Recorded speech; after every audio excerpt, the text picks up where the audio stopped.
Good afternoon. Today I'm going to be reviewing Gibble's Red Hot Potato Chips. When I saw this bag of chips in the store, I thought, now, I've never seen Gibble's. Who in the hell is Gibble's? So, and I talked to a couple people, and I guess it's a Pennsylvania thing. They were founded in Pennsylvania. Apparently, the Gibble's family had a little stand in a farmer's market in the 50s in Chambersburg, Pennsylvania. And they sold wares and stuff, and they decided one day to make some potato chips to sell, and people wound up coming back just for the potato chips, and they realized they had something. And they built a plant in Chambersburg, Pennsylvania on Molly Pitcher Highway. So, they wound up making other snacks as well, not just chips, but popcorn, pretzels, cheese puffies. And they grew a cult following, and anyone that ever had Gibble's loves it. They have a rabid fan base. But I was interested, and I just had to keep digging, and I fell down the rabbit hole, and I wound up reading about the entire history of Gibble's potato chips. So as I stated, they started in the 50s, and at some point along the line, over the course of 30 years, the Gibble's family decided to open up a restaurant, also in Pennsylvania. They opened a Mrs. Gibble's restaurant and a Gibble's candy company, and decided in '96 to sell their potato chip plant.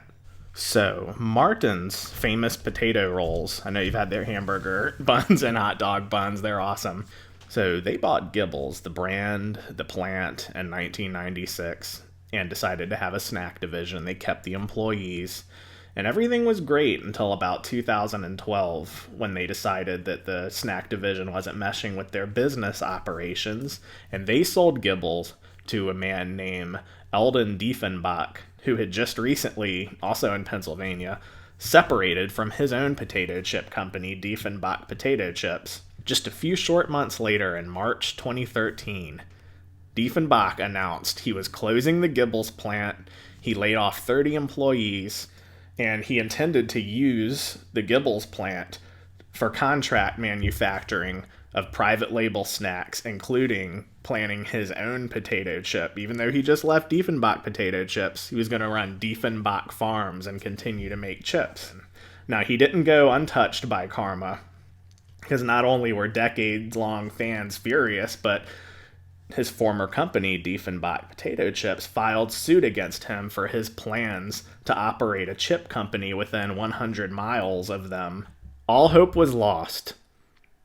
And then, in December 2013, a couple by the name of Hartman's, who runs Hartman Snack Food Group, they bought Gibble's, and they announced they were reopening the original Gibble's plant on Molly Pitcher Highway in Chambersburg, Pennsylvania, and they were going to start back production of Gibble's snacks with only 12 employees, all of which being original Gibble's employees. So the assembly lines were rolling again by April 2014, and cheers were heard all along the East Coast as Gibble's chips, popcorn, pretzels, and cheese puffies returned to shelves, and the elation of fans could not be contained by mortal means. I'm finally going to taste these. Another interesting thing about Gibble's, I remember growing up, everyone complained about lard and stuff, so they started flavoring chips with fake shit. And what's interesting is, then and now, Gibble's potato chips, you can see the ingredients right there, contains prime lard. What's interesting is I found off of a WordPress blog by a user named Neon Dreamscapes. Do you realize commonly to produce the vegetable oil that commercial potato chips are made with, seeds must be roasted, steel rolled, and flooded with hexane solvent to extract the oil, which is then treated with lye, neutralized with hydrochloric acid, filtered through diatomaceous earth, and then deodorized under high temperature. I think I'll take lard. Is that my first time? Oh man. You know, the first thing I thought I'd smell the spice first, but the first thing I smelled was, honest to God, potatoes. It's not like when you open a bag of Lay's and you smell like salt or feet, you know? Look. Oh, yeah. Look at that beautiful red color. get these tasted. That flavor dust is super red. It's kind of exciting. I have notes of paprika and cayenne pepper. Here we go. Let's get this 8.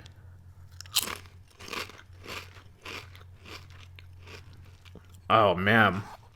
You've got to try these. Oh, shit.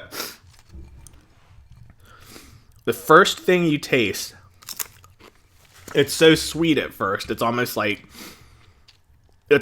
sweet chili. And then 3 bites later, the back of your throat like lights up. These are good. They're not as thick as kettle, like, you know, some kettle chips are just like too hard. These are nice and tender. They're not just like papery like Lay's or something. Like, these are substantial, but they're not too hard. These are really, really freaking good. And even though, you know, your mouth's still a little on fire, they finish clean. Like, there's no film on your tongue or anything like that. I know that's gross, and like my fingers really aren't even that greasy. I highly recommend these. And I'll tell you what, go to gibblesfood.com. This isn't sponsored. They have a store locator, and hopefully you can find out if you can pick up any Gibbles products. I can't wait to try the other stuff. I found them in a Food Lion on an end cap near their register. These are really good, and as you can see, I was very straightforward at the beginning of this video, and I almost lost my composure with the ecstasy of consuming these. So I'm gonna pour myself another bowl, and I hope that I have shed some light on those of us that have been living in the shadows, Gibble's holy light. So thank you for joining me, and I hope to find something delicious to review soon. Have a good one.